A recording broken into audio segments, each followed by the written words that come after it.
Hello, Bessie. Hello, Israel. Today is your wedding day. Nakakalungkot kasi, syempre, wala kami dyan kasama ninyo. Mas lalong nakakalungkot para sa akin kasi wala ako sa tabi ng best friend ko sa araw ng pinakamasaya at pinakamaganda ang babae. Pero sa kabila ng lahat, maraming salamat sa lahat ng nagmamahal sa inyo.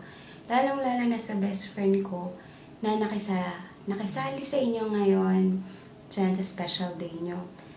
Tulog na si Salve kaya hindi niya na kayo mag-greet. Pero magkikita tayo. Ako naman magiging punong abala sa wedding nyo pagdating nyo dito.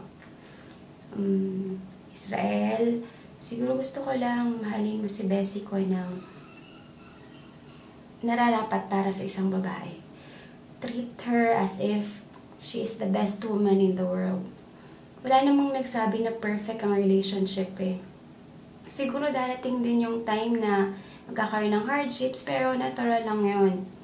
Hindi pa ako masyadong bihasa sa ganyan eh. I'm just starting. Pero sa kabila ng lahat, I'm enjoying everything. At alam ko, may enjoy niya rin yan. Tsaka, alagaan mo yung Bessie ko ah.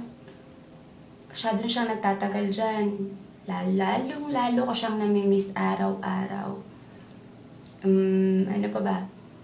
Enjoy your day, enjoy. Lalo na sa mga bisita niya. Maraming salamat po. Tsaka, Bessie, alam mo naman kung gaano kita kamahal, diba? At palagi akong nandito para sa'yo. Kami ni Sav, kami ni Tolitz. Mahal na mahal kita. Tsaka, Israel, welcome to the family. I love you both.